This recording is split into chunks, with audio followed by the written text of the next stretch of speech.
ನಮಸ್ಕಾರ, ಸುಧಾಸ್ ಕಿಚನ್ಗೆ ಸ್ವಾಗತ. ಮೊಳಕೆ ಬಂದಿರುವ ಮೆಂತ್ಯ ಬಳಸಿ ಮೆತ್ತಗಿನ ದೋಸೆ ಮಾಡೋದು ಹೇಗೆ ಅಂತ ನೋಡೋಣ. ನಾನಿಲ್ಲಿ ಮೆಂತ್ಯನ ಮೊಳಕೆ ಬಂದಿದೆ ನೋಡಿ. ಇದು ಅವಾಗ ನೀವು ಒಂದು ಚೂರು ಕಹಿ ಆಗಲ್ಲ, ನಿಮಗೆ ತುಂಬ ಚೆನ್ನಾಗಾಗತ್ತೆ ದೋಸೆ. ಗೊತ್ತೇ ಆಗಲ್ಲ ನೀವು ಇದು ಮೆಂತ್ಯ ದೋಸೆ ಮಾಡಿದ್ದೀರಾ ಅಂತ. ಮೊಳಕೆ ಬಂದಿರಬೇಕಾದ್ರೆ ಮೆಂತ್ಯ ಚೆನ್ನಾಗಿ ನೆಂದು, ಅಕ್ಕಿ ನಾನಿಲ್ಲಿ 8 ತಾಸು ಅಕ್ಕಿ ನೆನೆಸ್ಕೊಂಡಿರೋದು, ರುಬ್ಬೋಕ್ಕೆ ರೆಡಿ ಇದೆ. ನಾನಿಲ್ಲಿ 2 ಕಪ್ ತೊಗೊಂಡಿದ್ದೀನಿ. ನಾನು ಮೆಂತ್ಯ 4 ಸ್ಪೂನ್ ತೊಗೊಂಡಿದ್ದೀನಿ. ಈ ಸ್ಪೂನಲ್ಲಿ 1 ಕಪ್ ಅಕ್ಕಿಗೆ 2 ಸ್ಪೂನು ಮೆಂತ್ಯ ಬಳಸಿದ್ದೀನಿ. ಹೀಗಾಗಿ ಇಲ್ಲಿ 4 ಸ್ಪೂನ್ ಮೆಂತ್ಯ ಚೆನ್ನಾಗಿ ನೆಂದು ಡಬಲ್ ಆಗಿದೆ. ಇದು ಈಗ ರುಬ್ಕೊಳ್ಳೋಣ. ಮಿಕ್ಸಿ ಜಾರಿಗೆ ಅಕ್ಕಿ ಹಾಕ್ಕೊಳ್ಳೋಣ. ನೆಂದಿರೋ ಅಕ್ಕಿನ ಅರ್ಧ ಹಾಕ್ತಾಯಿದ್ದೀನಿ. ನೆಂದಿರೋ ಅಕ್ಕಿ ನೀರನ್ನೇ ಬಳಸ್ತಾ ಇರೋದು. ಇಲ್ಲಿ ಅರ್ಧ ಮೆಂತ್ಯ ಹಾಕ್ಕೊಳ್ಳೋಣ. ಬೇರೆ ಏನೂ ಬೇಕಾಗಿಲ್ಲ, ಬರೀ ಮೆಂತ್ಯ ಮತ್ತು ಅಕ್ಕಿ ಬಳಸಿ ಮಾಡ್ತಾ ಇರೋದು. ನೀವು ಒಂದ್ಸರಿ ಮಾಡಿ ನೋಡಿ, ಒಂಚೂರು ಕಹಿ ಆಗಲ್ಲ ದೋಸೆ. ಮನೆಗೆಲ್ಲ ಮಕ್ಕಳು ಸಹ ಇಷ್ಟಪಡ್ತಾರೆ. ನುಣ್ಣಗೆ ಪೇಸ್ಟ್ ಮಾಡ್ಕೊಳ್ಳೋಣ, ನುಣ್ಣಗೆ ರುಬ್ಕೊಳ್ಳೋಣ. ನುಣ್ಣಗೆ ರುಬ್ಕೊಂಡಿರೋದನ್ನು ಒಂದು ಪಾತ್ರೆ ತಕ್ಕೊಳ್ಳೋಣ.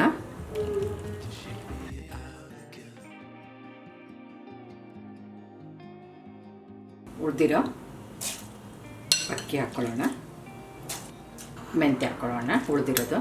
ಇದನ್ನು ನುಣ್ಣಗೆ ಪೇಸ್ಟ್ ಮಾಡ್ಕೊಳ್ಳೋಣ.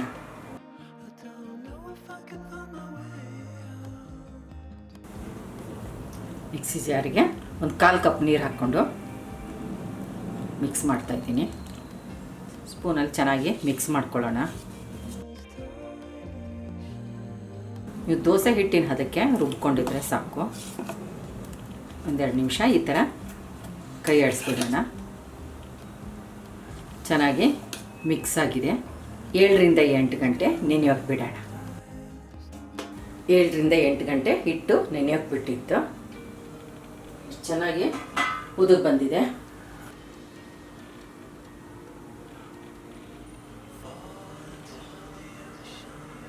ಕಲಿಸ್ಕೊಳ್ಳೋಣ. ರುಚಿಗೆ ತಕ್ಕಷ್ಟು ಉಪ್ಪು ಸೇರಿಸ್ಕೊಳ್ಳೋಣ.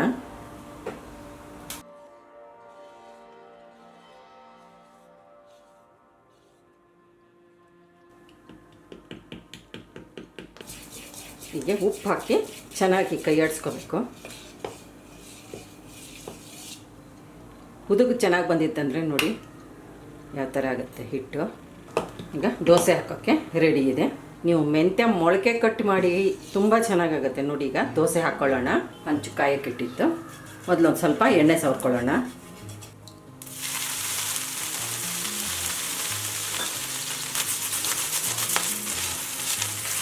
ದೋಸೆ ಇಟ್ಟು ಕೈ ಆಡಿಸಿ ಹಾಕೊಳ್ಳೋಣ.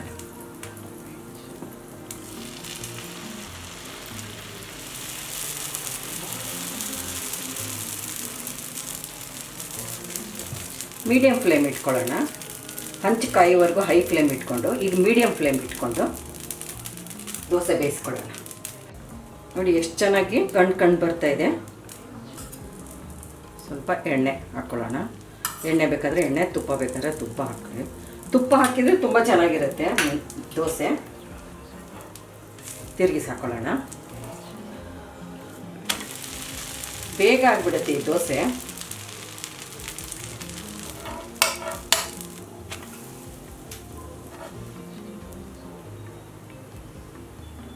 ನೋಡಿ ಸ್ಪಂಜ್ ದೋಸೆ ಥರ ಆಗಿಬಿಟ್ಟಿದೆ. ನೀವು ಸ್ಪಂಜ್ ದೋಸೆನೇ ಅನ್ಬೋದು, ಸ್ಪಂಜ್ ದೋಸೆನೇ ಅನ್ಬೋದು. ತುಂಬ ಮೃದುವಾಗಿದೆ ನೋಡಿ. ನೋಡಿ